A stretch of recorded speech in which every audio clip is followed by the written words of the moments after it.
11월 25일 수요일 은총의 숲 새벽 묵상을 시작합니다. 오늘의 말씀은 룻기 2장 3절 4절 그리고 5절 말씀입니다.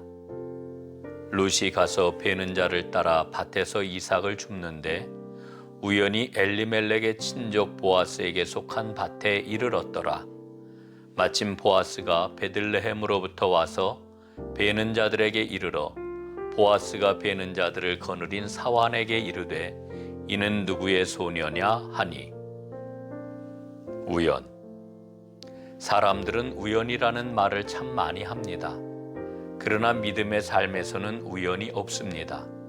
우연처럼 보이는 하나님의 역사가 있습니다. 출애굽기에서 모세를 더 이상 집에서 숨겨 키울 수 없게 되자 갈대 상자에 담아 나일강에 띄워 보낸 일을 보십시오. 우연히 나일강에 목욕하러 나온 공주가 그 상자를 발견하고 모세를 구하여 내지 않았습니까? 하나님의 역사하심과 섭리였습니다. 하나님은 우연이라는 방법을 통해 하나님의 역사를 이어가십니다. 오늘 2장에 나오는 룻과 보아스의 만남은 어떻습니까? 베들레헴으로 돌아온 나오미와 룻은 밭에서 주운 이삭으로 양식을 삼아야 했습니다. 룻이 이삭을 줍기 위해 한 밭으로 들어갔습니다. 그런데 그 밭이 베들레헴의 유력자이면서 나오미의 친족인 보아스의 밭이었습니다. 성경은 그 장면을 밭에서 이삭을 줍는데 우연히 엘리멜렉의 친족 보아스에게 속한 밭이었다 하고 말합니다.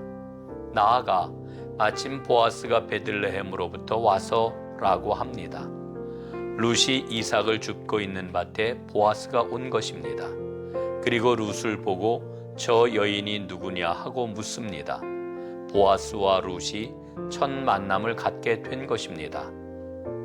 룻이 우연히 보아스의 밭에 이르렀는데 마침 보아스가 베들레헴에서부터 그 밭에 이르렀던 것입니다.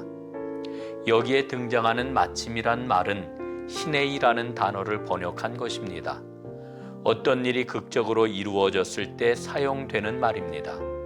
우연히 되어진 일 같지만 그 속에 하나님의 개입하시는 손길이 있다는 것을 암시하는 단어입니다. 다윗이 골리앗을 쓰러뜨릴 때에도 이 말이 나옵니다. 다윗은 아버지의 심부름을 하기 위해 전쟁터에 갔습니다. 그는 마침 골리앗이 이스라엘의 하나님을 모욕하는 말을 듣습니다. 그 말이 계기가 되어 다윗은 골리앗을 물맷돌로 때려 눕힙니다. 골리앗을 죽인 사건에 쓰인 마침이라는 말이 오늘 본문에 나오는 말입니다. 우연한 걸음과 마침 다다르게 하신 걸음 속에서 룻을 보게 하신 하나님은 보아스에게 룻을 향한 관심을 불러 일으키게 하셨습니다. 우연해 보이는 이 만남은 보잘것없는 이방 여인 룻을 자기의 아내로 맞아들이는 일로 발전하게 되었습니다. 하나님은 우연히 일어나는 일 속에서 마침으로 역사하시어서 하나님의 뜻을 이루어 가십니다. 우리 삶에는 우연히 일어나는 일들이 많습니다. 그러나 하나님은 그 우연 속에서 하나님의 마침으로 역사하십니다. 이 하나님의 개입을 놓치지 않을 때 하나님의 아름다운 미래에 참여하는 축복의 사람이 될 것입니다. 수많은 우연 속에서 하나님의 마침의 역사를 발견하는 하나님의 사람이 되기를 원합니다. 그리하여 우리의 미래가 하나님의 뜻 가운데 활짝 열리게 하옵소서. 아멘.